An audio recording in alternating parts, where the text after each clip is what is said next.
Thank you everyone for being with us today for first of two panels, really.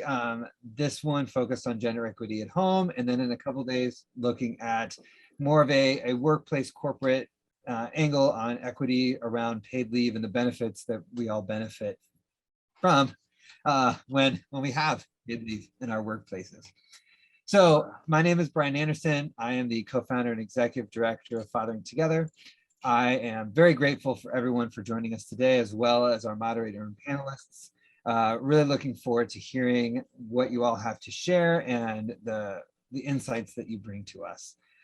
This month, we chose gender equity for a number of reasons to really highlight how being a more gender equitable society helps all of us engage with our family, engage in our workplaces, and really liberates us to do more for ourselves, for our families, and our communities. And so thank you all for being in attendance. I'm gonna be hiding in the background with the rest of our attendees to make a spotlight for you all as our panelists, but I will turn things over to Kate Mangino. She will be our our moderator today. She comes with a background of international development as a gender and social change specialist. She is a huge supporter of policy change, but really focuses on what that looks like at the social level, how we're making social change, what people can do in their daily lives to move the needle on gender equity. And I'm really excited that her first book is coming out called Equal Partners that focuses on gender equity in the home. And that'll be coming up in a few months in June of 2022. So thank you, Kate, for being here as our moderator and for our advisor at Fathering Together as well. I will turn things over to you to introduce our panelists and keep things going. Thank you. Thank you very much, Brian. Welcome to everyone who came today, whether or not you're a panelist or you are a participant or you're watching us on Facebook. Thank you for joining. I am very excited to be here. I'm a huge supporter of Fathering Together, and this is one of my favorite topics in the world. We are having a very exciting conversation at the national level right now and in our country about paid leave. And that's what the Thursday panel is about. So I hope everyone is able to come back at the same time in 2 days to discuss policy level.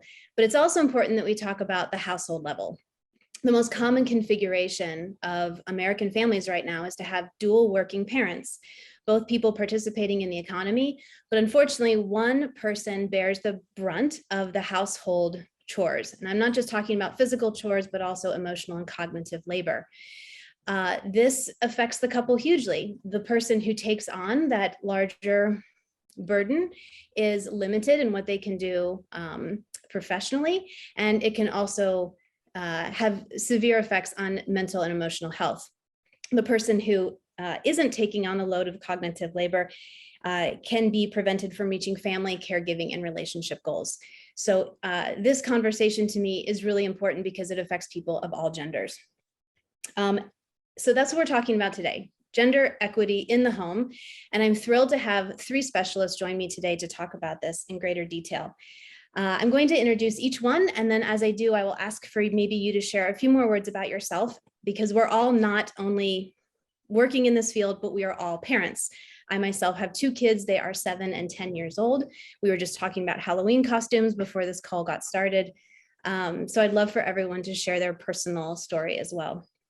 I'm going to start with Dr. Sheehan Fisher. Sheehan is an assistant professor and clinical psychologist at Northwestern University's Feinberg School of Medicine. His research career focuses on the effects of perinatal and subsequent parental mental health on infant-child health outcomes, with the specialization in the emerging field, I'm super excited about this, of father mental health. His aim is to reconceptualize parental mental health research to involve fathers to differentiate parents' impact on child medical and mental health. Right, this is a tongue twister, Sheehan, so I'm going to do my best. He's also the clinical director of the Father's Mental Health Specialty Clinic, the director of the Perinatal and Women's Mental Health Clinical Psychology Scholar Program, and the chair of the International Marseille Society's Fathers Special Interest Group. We are honored that you took some time away from your busy schedule to be with us today. Thank you for coming. Feel free to share anything else about yourself and tell us maybe about your role as a father and caregiver. Well, no, thank you for that introduction. And I appreciate being on this panel because this is one of my passions just in general is about gender equality. Like I know I'm a clinical psychologist and I do a lot of work on perinatal mental health, but that is one of my biggest passions, just about creating more equality in the home in general around household activities, but just in general, we put too much pressure and societal imposed restrictions on gender saying, well, this is your role, that's your role. We don't do it based on strengths. We don't do it based on collaboration. And it creates a lot of problems, including resentment and even taxing for both people. And it kind of keeps up a lot of the gender biases that actually harm more women than men. And even we see some of that now, especially thinking about fathers, where they also have a lower hand in some things too. So I think, like you mentioned earlier, everyone can benefit from this if we take a broader approach. So I'm happy to be on this part of the panel because it gets away from just the psychology part to even some of the more sociology and bigger picture things. And yes, I am a father of a daughter, 2.5 years old, named Raina. I'm happy to be a father. It's always been a joy, and it's been great to be in this field because it allowed me to put into practice all the things that I've been, protocols and things I developed to actually put that into action to see how it can have an impact on family health. Thank you so much for joining us. I really appreciate that. The next person I'm going to introduce is Mary Beth Ferrante. When I read Mary Beth's bio and got to know her a bit, I thought maybe she is a clairvoyant because even before the pandemic started, she started a business, Work 360, to provide organizations with the tools to support, engage, and retain working parents and caregivers. Amazing.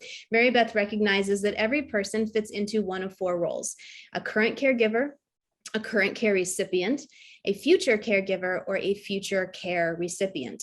She believes that, and I think you would agree with me, before, during, or after a pandemic, we all need our workplaces to evolve to enable us to have the space for care for ourselves, for our families, and for our communities. So thank you so much for joining us today, Mary Beth. Thank you so much for having me. I appreciate it. And I love being here. I think this is a really important conversation. And while we do a lot of work in the corporate sector, we really believe, and I truly believe, that in order for us to have gender equity at work, it really starts in the home. So I think it's such an important conversation for us to be having and to be amplifying. And in addition to the work that I do with Work 360, I also partner with Fair Play and Eve Rodsky, who's the author of Fair Play, with it's really taking an organizational management approach to the home and bringing systems into the home to enable a better conversation, a better way to communicate, and a better way to really divide and conquer the mental load and all of the care and unpaid labor of the home. So really excited to be having this conversation today and to be with all of you. And I'm just thrilled to be here. Thanks. Thank you very much. And last but absolutely not least is Alonzo Nelson Jr. Alonzo is an educator, and he's a current math teacher at Belleville West High School in Illinois. But I've read about his past. He has taught a huge range of subjects, from pre-K to high school, from algebra to AP Calc. He has taught in private Jewish schools, and he has taught in inner city public schools. Alonzo is an athlete. He competed in hurdles and continues to train in track and field. I love that his students affectionately call him Uncle Nelson in the classroom. And after teaching on Zoom for way too long, I think that he's probably very happy to be back in the classroom face-to-face with his students. Alonzo, we are so happy to have you here. My mother was a public school teacher. Teachers are very close to my heart, and I'm very honored that you were able to take some time out of your school day to be with us. Thank you for having me. I'm honored to be on such an illustrious panel. When Dr. Fisher mentioned his daughter, the way he lit up was the same way that I lit up, because I have a 2.5-year-old daughter as well. Her name is Harper, and she is my world. And she's really the added drive to everything that I do, along with teaching. Being a high school teacher and a track coach, I also am a co-owner of a yoga studio in downtown St. Louis, with the mission of bringing yoga and mindfulness and wellness to Black people. And so when you talk about equity, that's the cusp of everything that I do. I preach equity. I fight for equity in the classroom for my Black and brown students. I fight for equity in the world, especially for Black and brown people. When you talk about like mental health and wellness, because those are things that we're just expected to like have together, right?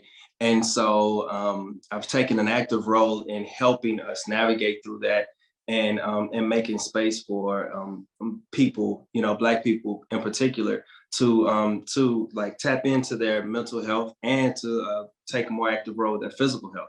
But now as a father, I'm super proud to just show fatherhood in a different light, or change the expectation of what it means to be a father.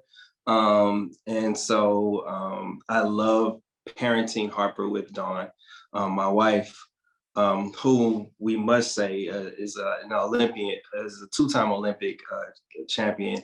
And I think that without her, like what I do would be a lot more diminished. So she actually makes me a better man. She makes me a better husband. She makes me a better father. And I'm excited to add to this dialogue. Thank you very much. Thanks for all three of you. And we'll get started. I think Brian mentioned in the chat that if anyone who's joining this Zoom call would like to add a question to the chat, you're more than welcome to, and we'll try our best to get to it. Whether or not you're responding to a topic or you want to start your own topic, feel free to do that. But I'm going to get started. My first question is actually for Mary Beth. I'm hoping that you can set a little bit of context for us. You write about the maternal wall, so I'm hoping that you can maybe talk about that a little bit in your answer. But household imbalance is not new. This is something that we have been dealing with for generations. So I'm wondering why you think we've sort of reached a boiling point now. Why is now the time to talk about it? And why do you think we see so much energy around this in 2021? Absolutely, thank you. So, just for context, so the maternal wall really speaks to when a woman has a child and comes back to work and really finds themselves, well, even going through fertility, going through pregnancy as well, finds themselves up against additional bias at work, in addition to any that they might be experienced based on their gender or race initially. So, this can be something as simple as a manager deciding for them that they don't want them to take on a new role, or they don't think they can handle it, or they're doing something nice for them by giving them something with less responsibility, to something as egregious as firing them because of their pregnancy or because of their maternity leave. So, really, I think for me, the reason it was so apparent as it was so much more in my face, I think, than other biases that I had faced previously in my career. And it was such a stark difference when I returned to work after maternity leave, and really opened my eyes to the experience of caregivers in the workplace, and just, what that expectation was. I think that we have been beating the drum on this for decades. I don't think that the actual conversation has not significantly changed in terms of the amount of people that are asking for support, asking for the workplace to change, asking for the home to change. But I do think that the pandemic has caused us to be more open to listening, and more aware, and to actually see the stark contrast of what happens when childcare breaks down, and when we are forced into our homes, and when we expect childcare to be picked up by the unpaid labor of women, particularly, and especially Black and brown women too. So we need to be just really, I think there's more energy around the listening, as opposed to it being really a different conversation, because I think the conversation has been pretty consistent for years around the fact that childcare is broken, particularly in the US. We don't have the same family supports as other countries, and we really need to take a lens at looking at how caregiving impacts all of us in the home and in our roles as a parent, as a professional, and as partners.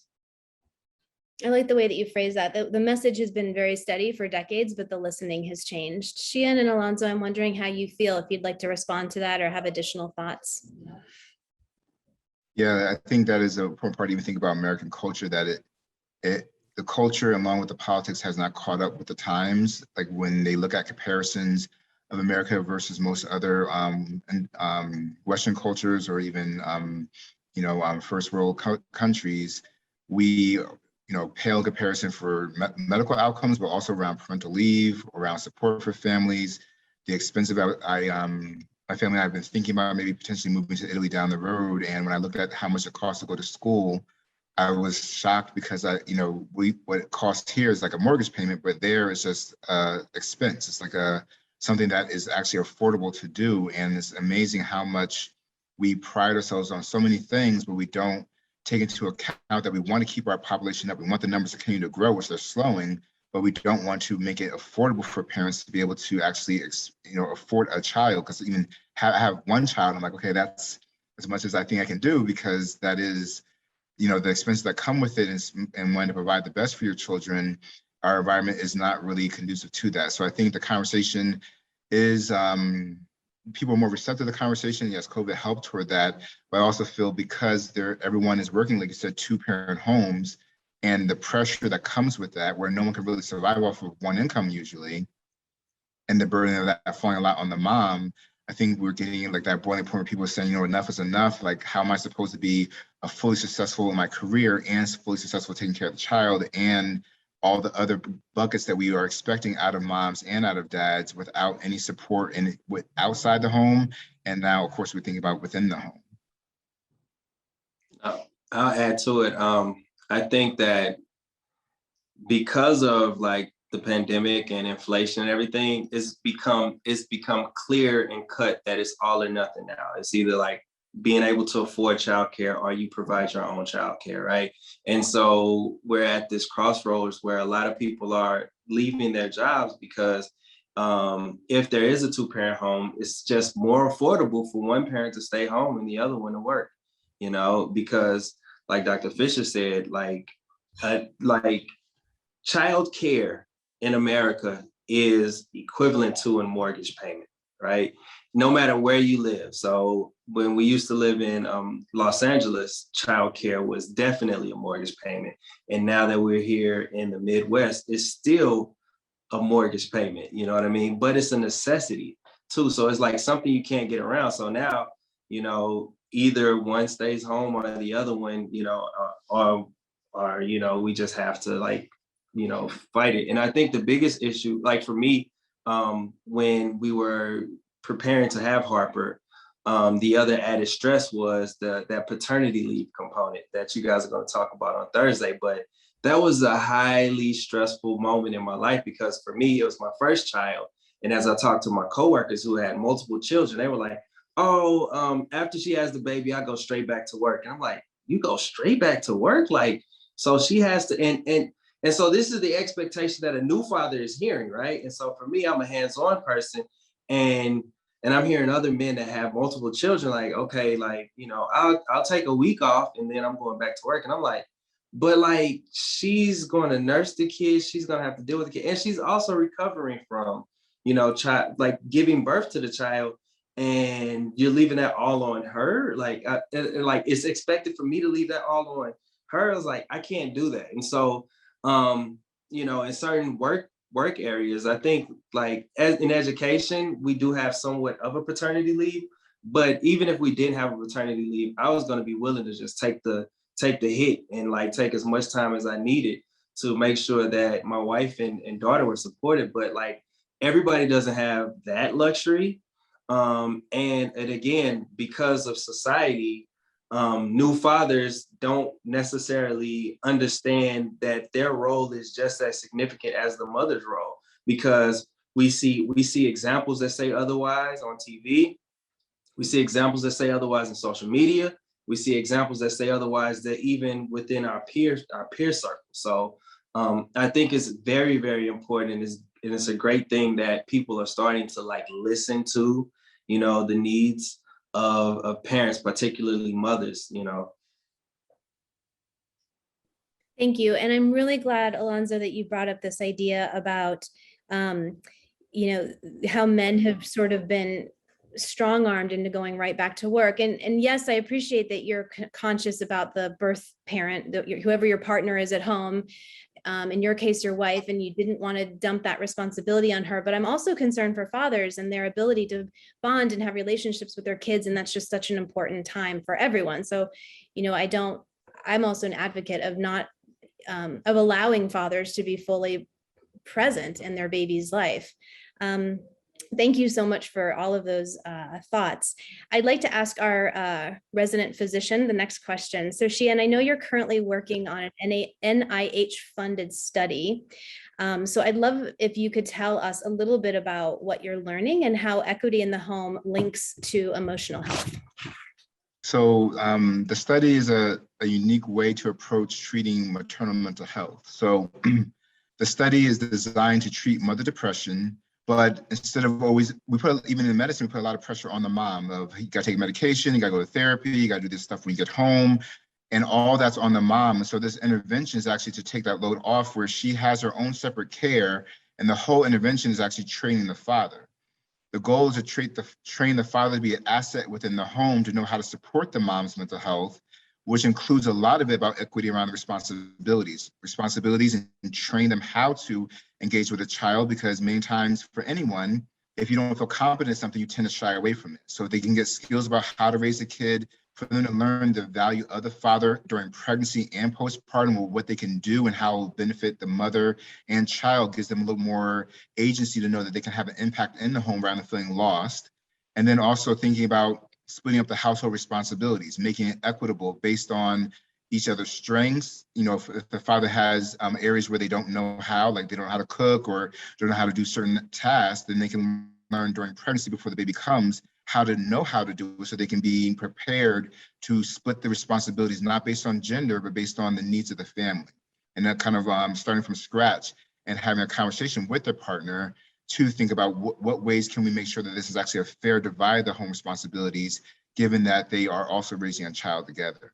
So the whole intervention we're actually recruiting currently for this study is nationwide. Actually, it's actually focused on African-American moms, given that there's a higher risk of depression in that population. And it's not required that the father's African-American, but many times they are coupled together. And part of the reason was to get away from some of the stigma around African-American fathers, where as a culture, we still talk about African-American fathers being uninvolved and whatnot, even though the CDC recently published that African-American fathers are the most involved fathers of all fathers in childcare. We don't have always the access to the same income within families of being able to pay for the child the same way, where for actual hands-on involvement, they're the most involved. So we're trying to optimize that opportunity to make sure we can support the moms and then try to apply this model to families in general, because the model is really designed for all families to make sure that we have equity within the family unit. That is fascinating. So the interventions have not started yet, and you're in the recruitment phase. Is that correct? Yeah, we are. The intervention has started, and we are recruiting people who want to participate both in the study. Yeah. That's fantastic. So Thank you. That's really exciting. Any other questions from Alonzo or Mary Beth? Or thought? You want to jump in? I'll just add, I mean, I think that's such an, well, first of all, thank you for that work. I think that's an incredible way to be looking at it.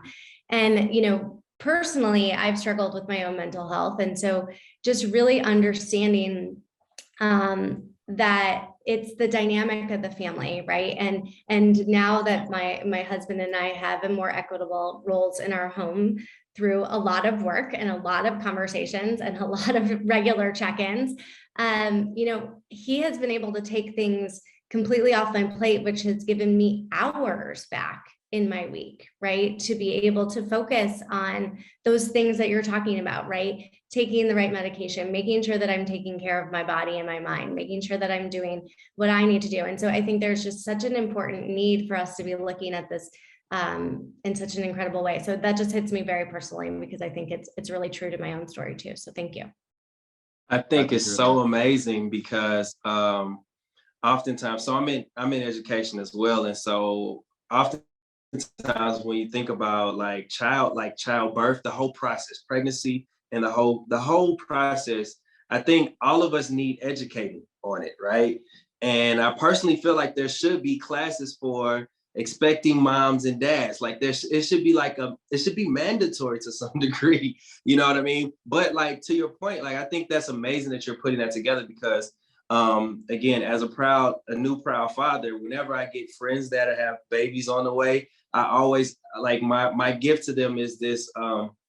It's like a what to expect for dads book, and I send it to them so like they can prepare to go through all the trimesters, and they can like prepare, like make their bag and everything, because like you don't want the mom to have this added stress of like making sure that dad's okay, and then what happens afterwards and all this stuff. So it's like it really takes more onus on the father's role in the whole process, and it gives us more understanding to like all of the ways that they may be going through like the different phases of child development.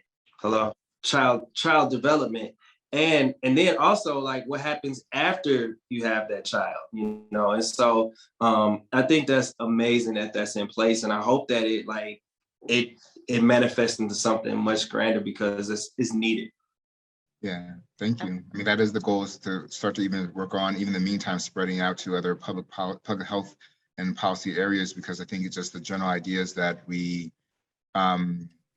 there is no genetic or biological reason why a mom or dad has to be the more involved one. Like the old school view that, oh, it's just something innate. No, it's all about training and culture. And if you put pressure on someone to have to do it, then they pick up and do it. But if we make it equal, imagine how much healthy and happy everyone could be by splitting the weight of this. And like you mentioned earlier, Kate, then even the joy that fathers can get of learning, oh, you know what, I have a role. My kid knows me from jump. Like a lot of us grew up with fathers who kind of knew us from the periphery, not necessarily knowing our day-to-day life, and be able to have those experiences that you can never get back later on. So I think it benefits everyone if you can look at it that way.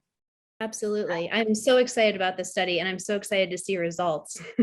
I want to also add, not only does it add joy, right, to a father's life, it actually adds skills too that are relatable in a work environment and to growing in your own career, right? It's adaptability and flexibility and empathy and all of those things that you learn as a parent, because to your point, and as a mom myself, right, like I didn't know what I was doing day one. Are you kidding? Like there's no way. So and then you feel that pressure that it's supposed to be innate. And so that even adds to the whole, kind of mental health and wellness of the mom as well. And so I think really providing men and women with the tools to care in a way that they want to. And I think it absolutely ties back then to things like paid leave and parental leave, and particularly in giving men the space to be there and be available.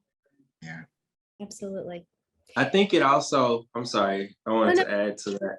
I think it also nurtures the relationship between mom and dad, right? Or the parents, right? Because once that child comes, the focus is the child. But if there is a way to circumvent the process where the two couples are engaging in their own self-care and they're actively supporting each other and checking in with each other, then as the child grows, their relationship pre-child still remains strong, you know what I mean?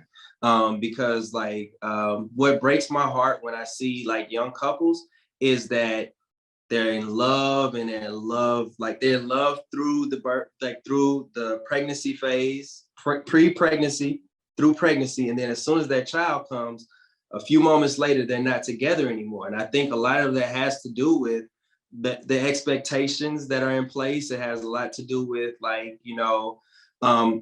Mary said, when we have a kid, nobody knows how to raise this kid. We just kind of do it together, and the woman is left to use all of her instincts to raise a child, and the father doesn't necessarily have that same expectation. So as the mom gets better at the whole child raising process, the father is kind of left in the back burner, depending on how active he is, or you know what I mean, just all of those things just play a role. And so if the father can already have an idea of what he is supposed to do or what they're supposed to do, they can have more confidence in the whole process as well. So then as the child develops, yes, the child has a relationship with the dad. But the other thing that happens, which is so interesting, is that it also elevates the expectation of a young man that you're raising, right? I watched my dad cooked all the time. So it wasn't like new to me to even think that dad can make meals for the family. My dad was like the most organized person in the family. So dad had the schedule. Whereas traditionally, the mom keeps the schedule, you know what I mean? But both of my parents are teachers, you know? And so little things like being able to wash loads when mom can't wash the loads, or fold the clothes, or, you know, all of those things that like pre-child, those are like minimal tasks. Those are very significant and needed when a child comes into the picture for a host of reasons, right? One, to support mom, but two, also to teach the child that there are no necessary gender roles, which is what we as a society are struggling with, right? Me and Don have those conversations all the time. It's like, he's like, I know you have a daughter, but when you have a son, Harper's still going to need to know how to take out the trash. Yes, absolutely. She's going to need to know how to cut the grass. Yes, absolutely. Will she have to? Not necessarily, but she's going to know how to. And vice versa. Like my son, when we have one, he's going to know how to wash clothes, wash the dishes, cook, you know. And will he always have to? Not necessarily, but he's going to be confident, and they're going to be all self-sufficient. The self-sufficiency has no gender, you know. And I think that like all of this plays into the whole family. So I think that's amazing. I couldn't agree more. You know, I think I've worked in women's empowerment for a long time. And, you know, just in the last couple of years, I've been thinking about men's empowerment. We have been disempowering men to take on these household responsibilities by putting the onus on women, assuming that she has all the answers, assuming that she has, you know, the expertise simply because of her gender identity. And I kind of, you know, I want to empower men to say there's nothing that women know that you can't. This is a myth. It is a myth. Yes. And that both parents can really come together and equally take care of the baby. You know, when Dr. Fisher was talking, it made me think of Dan Carlson's research in Utah.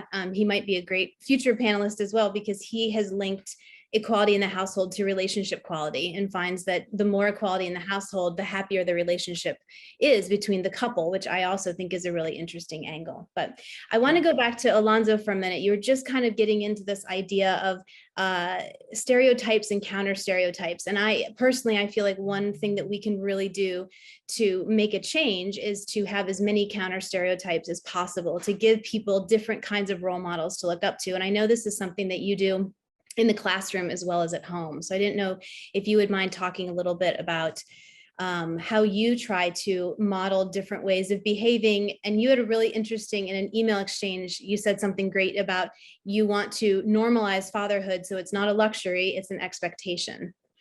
Right. Yes, thank you. Just being a Black man in America, right? Being a Black man in America, like there's this societal expectation that especially the darker you are, the more up to no good you are. If you have a family, you don't know your kids. Like there's no relationship with, you know what I mean? You come from a single parent home and all of these things, and the list goes on and on and on and on and on. And so when I show up, I intentionally show up to attack or to speak to or against those expectations that have been in place throughout, you know what I mean? And so when you talk about parenting, I'm very intentional about showing up as a father, right? And as a supportive father, because like we both have jobs, like mom and dad, they both have jobs. However, it's expected that the mom sacrifice her job or bring it to take care of the child, you know? And so even to this day, like me and Don have like these discussions like, hey, like, I know that you have to do this speaking engagement, you have to go XYZ. Like, I can take Harper with me to the yoga studio. I can take Harper with me to practice. I can take Harper and she'll be fine, you know? And because of the expectations in society, it's like, she's like, no, you don't need that added pressure. And it's like, you don't need that added pressure either, you know?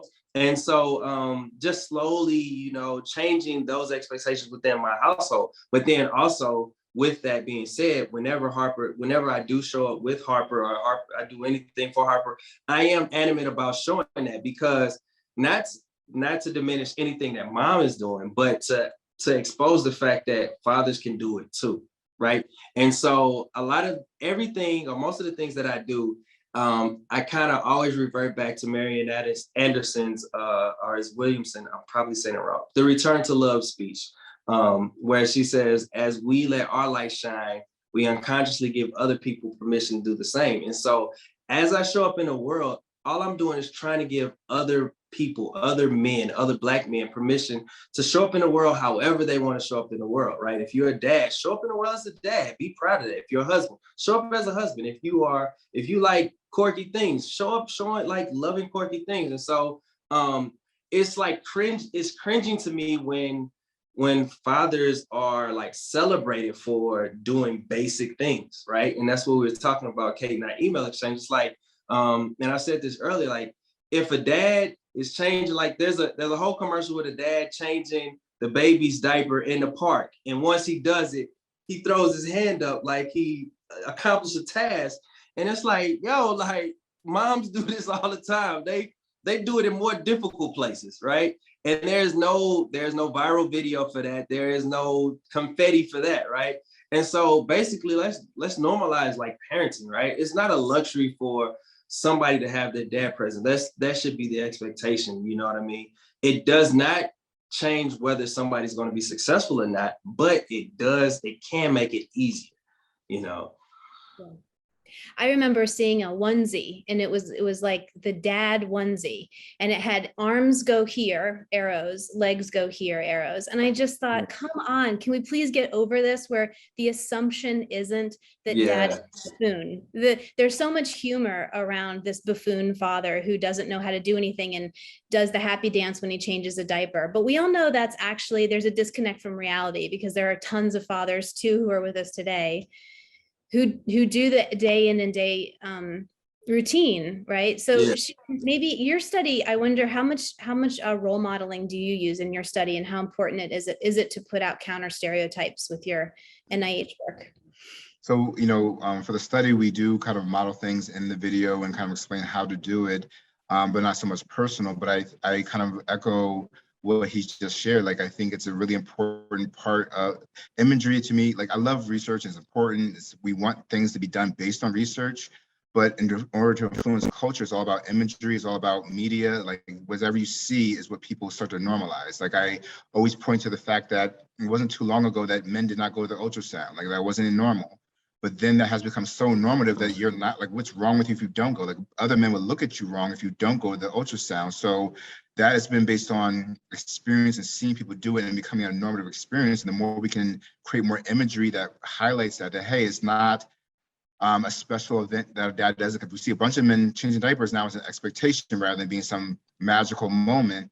And then even amping it up to bigger tasks. Like, the idea is not even just the things that's visible that other people see, what happens behind the scenes, or even and trying to even push toward fathers to view how you treat your partner is a part of parenting. Because even if you're the best father, but you treat your partner horribly, that is still bad parenting. Like, there's everything you do is a part of what it means to be a parent, and to make that the things that's visible, like I said, but also things behind the scenes, because that's the most of the day. The day is what occurs in the home, how you engage with household responsibilities and whatnot. But we do need a lot more imagery and a lot more, like, there was a movie by Kevin Hart that focused on fatherhood.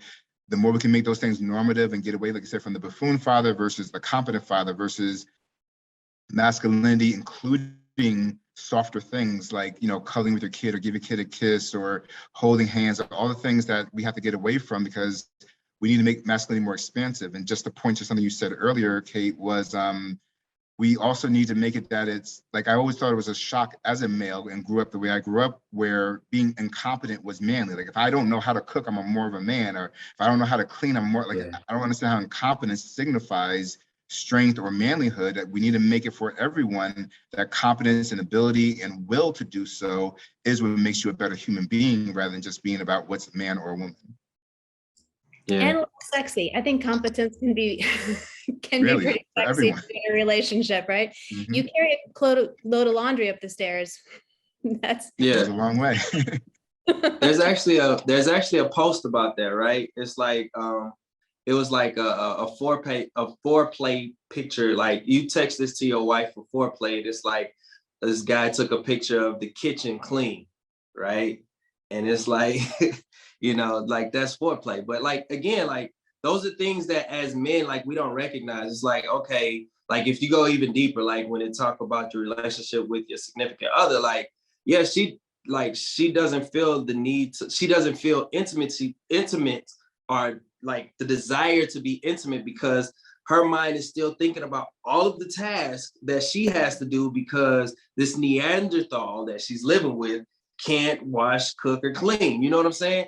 And so just debunking all of that stuff. And then like you said, going back to the child, the birthing process, right? Where, you know, you show up to all of the appointments. Like I was intentional about going to all of the appointments, you know, so much so that my sister-in-law was kind of in her feelings because Alonzo's going to all the, I want to go with you, Dawn, and everything like that. But it's like, no, it's my baby too. And I want to see how the baby's developing. I don't want to just hear secondhand, you know what I mean? And then the other thing was, and I still hit this conversation, is about actually when the baby's coming out, right? Being in the room, the delivery room, right?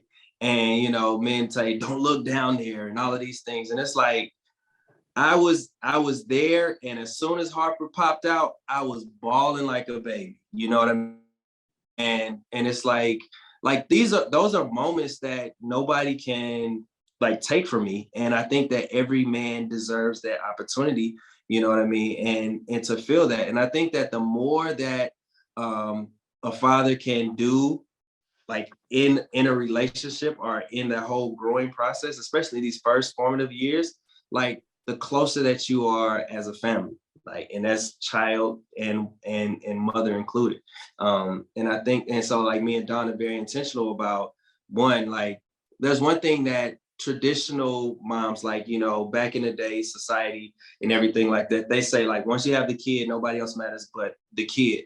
And the reality is, if you put all the focus on the kid, once that kid grows up and leaves, you're going to be in a house with a stranger, right? And so it's important that, you know, as the kid is growing, that you always continue to check in. I think you said that, Mary, like you check in with your significant other to make sure that they're the same person, or to even recognize the changes, because we're going to change, you know, and we have to embrace those changes as the baby changes, you know, as you add more babies to the group and everything like that. Because if you don't acknowledge those things, yeah, they are strangers. And like, that's the worst thing I can do to Harper is to not be with Dawn as Harper continues to grow, because we grew apart, right? And so all of these things are to help with the development of my child. Like I see so many TV shows where the kid is going to college and the parents separate. And so now this kid is devastated going to college, like, you know what I mean? And they try to glamorize separation as this thing where like, oh, that means I got 2 birthdays. That's horrible. Like to like figure that thing out. You can't glamorize separation like that, because there's a level of security that I know my 2-year-old has, because at any moment she could call mom or dad and we're gonna come running, you know? Even when I miss her in the morning because I leave before she wakes up, she's still looking for me. She expects to see me. And once that moment comes where the expectation is met with continual disappointment, that changes the whole relationship and the understanding and the comfort that she has as a developing young human being. So I think that fathering needs to be just as intentional as mothering is, right? And it has to be just as much as an expectation as it is for a mom. But because it hasn't been in America, we need tools, right? And so I think that's why it's so important. Your work, Dr. Fisher, is so important, you know? And like I said, books, like there are books out there, right? But we don't necessarily read books like we should. But like, and that's why for me as a teacher, I teach by modeling, which is like why I always show. Like I can teach better by showing, right? And I'm more of a do as I do and as I say, you know? And so like, that actually, you're so close, Alonzo, that I'm going to ask you one follow-up question, because this question came up on Facebook while you were talking and you kind of half answered it, but I'm just going to ask you straight, because I think you might have more to say. Someone on Facebook asked, How do you as a teacher go about issues related to racial equity and gender equity? And how do you support students in your class? So you talked about the role modeling, but I wonder if you wanted to talk a little bit more about how, as a teacher, and actually, Sheehan, you're a teacher. Are you still in the classroom with students, or are you on the Yeah, research side? I teach grad students some. I mainly do research and clinical, but I guest lecture some. Okay, but so you're also, so both of you as educators, and now I know that Mary Beth is actually, you're training and facilitating too. So all of you are in the education, world. So how do you as educators help support gender and racial equity? So for me, when it comes to race, I speak about it, right? Especially like even mentioning identifying somebody by their race is taboo, right? When it shouldn't be. Like if I'm black, I'm black. You're white, you're white. And there's nothing wrong with identify, like that's an identifier. But to that point though, which is where the counter stereotype comes into play, right? When students have questions, I try to make myself available to answer those questions, and we make time. Even though I teach math, I make time to deal with those things, those topics, whatever is like a question, like whatever question they have in mind. Over the past 5 or 6 years, trans students have become like, that's becoming more and more popular in the classroom, right? And so for me, I'm very intentional about honoring people's names.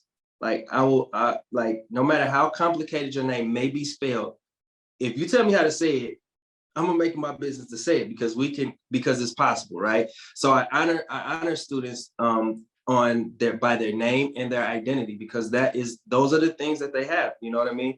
And so I'm intentional in that standpoint, and however a student shows up, I honor that, right? So I have gay students, I have straight students, and when my gay students show up, I honor them in their sexuality, you know what I mean? Because like for me, I'm teaching math, right? However, those kids are going to remember how Mr. Nelson treats them or how Mr. Nelson makes them feel. So however you show up, I have a student in my class that he wore heels to class one day, right? And so for me, my response was, because he also runs track for me, if you hurt your ankle, I'm gonna kill you, right? But outside of that, like show up how you want to show up, I always have pictures of my daughter in my classroom, so students get to see, Harper and her development and how she's growing. When students have like, I don't classify anything as one gender or another. We actually had a discussion in class about that. And I think that because there are so many gender norms in society, it's pushing these kids to identify as one thing or another. It's forcing them to have to. And it's like, you don't necessarily have to identify or subscribe to anything, because this is not a masculine thing. This is not a feminine thing. It's just a thing. It's a choice. It's something to do, right? This is not a boy color. This is not a girl color. It's just a color. If you want to wear it, wear it. You know what I mean? And I think that as kids I try to help kids not be forced, you're fine. And I think that allowing them to just like be and just exist is like part of the battle, or is part of the answer, because like they're exploring, they're learning. We're all exploring and learning, and it's not my job to tell them how they're going to learn. It's just my job to help them learn. Thank you very much. Mary Beth and Sheehan, do you have anything to add about helping people explore and learn? Let Mary Beth go if she has any comment first. Sure. I mean, I think the thing from, I'm actually teaching about gender equity, and a lot of the work that we're doing is focused on these topics. And I think the biggest thing from my perspective is recognizing that I don't have all the answers. I haven't lived all the experiences of everyone in the room with me or in the virtual room with me. And so being really open to storytelling and to hearing other voices and to making sure that we're taking the information, but recognizing that it's something that you need to essentially create and make your own too, and bring it into your home or into your workplace in a way that's going to make sense for your experience. So I think that's the biggest thing from my perspective, is just to be open to listening and to allowing new voices in at the table. Yeah, I agree. I think similarly, like when I guest lecture and do training, offer training to like mentees, that is, you know, especially with the psychology and perinatal mental health, a lot of my mentees and graduate students are female. And so the big discussion is not only about when I'm training them for the topic, but also thinking about their career development, like kind of them getting ready to go into academia and realizing that it's still many biases they're going to be up against, and trying to encourage them to, you know, kind of be prepared for some of those things so they can feel like they have the agency and even the entitlement to have a position, to have a voice, to be able to be their selves. Because I think that many times the norms in society kind of push things that it leans to a masculine focus, or you have to be a certain way and present yourself a certain way, versus can we make room for everyone, including even having a voice to be able to speak up in meetings or be able to have opportunities and speak up and raise the hand first to get opportunities. So the more we can work collaboratively, almost like within, like we're talking about this within parenting units, but even any type of dynamic where there's multiple genders, all the genders have to work together to make sure there's equality in the room. Otherwise, it just leads to the same problem that manifests in the home and the corporate environment and elsewhere. So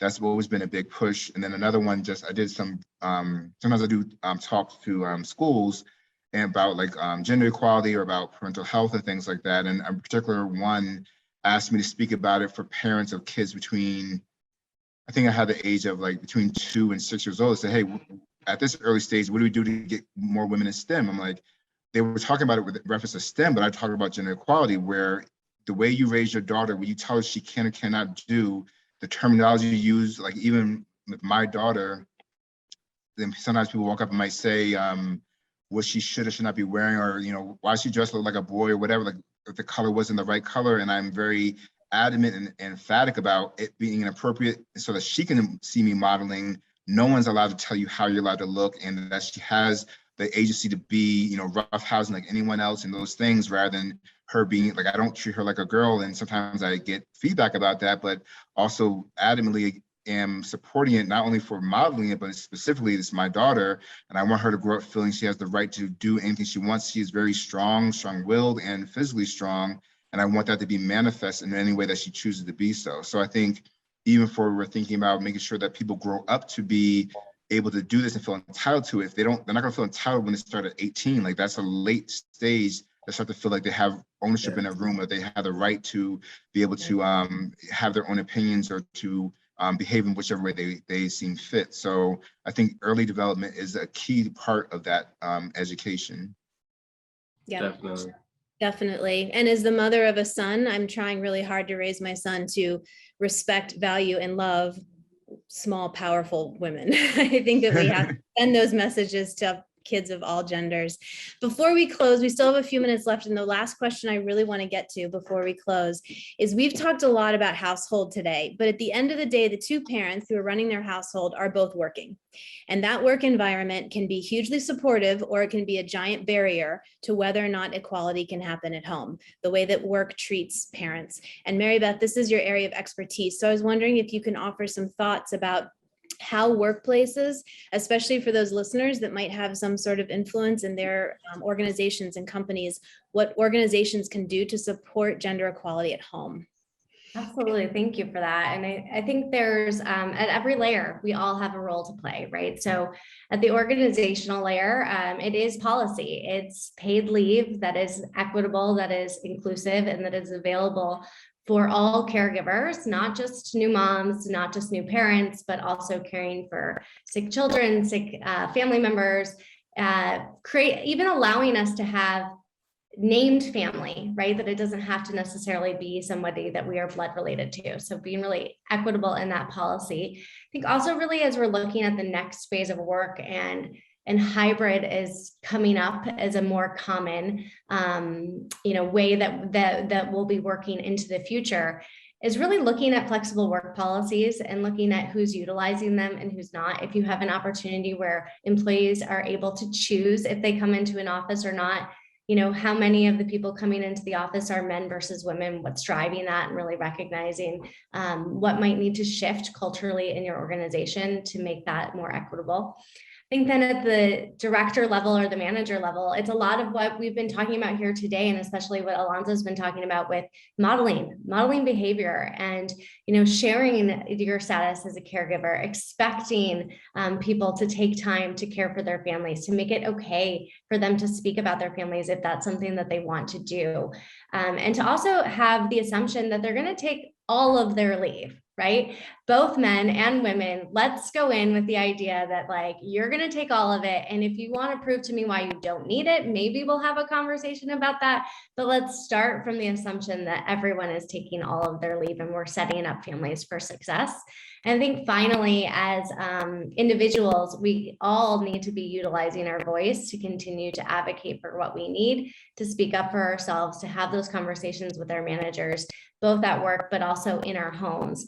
I think that's what we've been really working on with Fair Play, is really giving, particularly women, we do work a lot more with women, but we are encouraging more male participation, to have a voice and to speak up and say, this isn't working, and what can we do to actually shift the conversation in our home and shift the way that we're thinking about unpaid labor and caregiving, because at the end of the day, caregiving is not gendered and we can all do it. And so being able to split that load in a more equitable I don't know what I was about to say, but equitable manner. Equitable manner in the home and at work. Thank you so much. It just is so exciting to talk to other people with shared values. Sheehan and Alonzo, before we close up, we just have a few minutes. Any last thoughts? Maybe in addition to what Mary Beth was saying, or just a final closing remark? One thing I would add to what she said was that, yes, not only do we need the parental leave available, but we also still have to change the culture, because people, like men who want to take it, they feel like it's frowned upon. They feel like they're going to get, in trouble because no one else is taking it. So that plays into it. And also I know people who've gone through, who have same-sex couples where the other partner, because it's not the one who delivered, also don't have access to parental leave. So I think when we're talking about making sure that all families have access to leave, it really has to be an inclusive approach to it, and kind of get beyond some of the dichotomous views that we have about what a family unit might look like. So we have a long way to go. And I think that hopefully, companies will support it, but honestly, policies that support the companies to be able to do so need to be in place to make sure that the company can afford to do so, and to even make it more of a mandatory thing so people find a way, versus it being something that's optional, because then it really does put it, and it's more variable within each state about what is even available to each person. Thank you so much. Uncle Nelson, any last thoughts? No, I mean, like you all said, you said a mouthful there. I think that honestly, like honestly, like attacking those systems is going to be the thing that changes it. We can't continue to like go like issue after issue, but we have to like go after the systems that have been in place for centuries and decades and years, you know what I mean? And so starting there, starting there is going to definitely make the changes, but I'm so glad that everything is moving forward. And we get to control, like gauge how fast or how slow that forward progression goes. I'm definitely want to know more. I'm going to be following more with you, Mary, and you as well, Dr. Fisher, because both of those conversations are very important. And I think they are like, they head with what I'm doing as well. So. Thank you so much. Thank you to our three amazing panelists. This has been, I could go on for hours, but I'll respect everyone's time. Thank you so much for joining us this afternoon and having such an amazing conversation. Thank you to Fathering Together for bringing us all together today. Just as another reminder, we're having a second panel that will be hosted by Anna Marie Johnson-Teague on Thursday, same time, and that's going to be about the paid leave legislation that is very timely this week. So please feel free. I hope someone's putting the link in there if you want to register. Also, just so everyone knows, Fathering Together works with dads worldwide on issues of racial and gender equity, but also job training and substance abuse. So if you have the means and you would like to make a donation to Fathering Together, it is always appreciated, and it will help dads all over be more more present and more intentional in their children's lives. Thank you again for coming today. I hope everyone has a great evening and afternoon.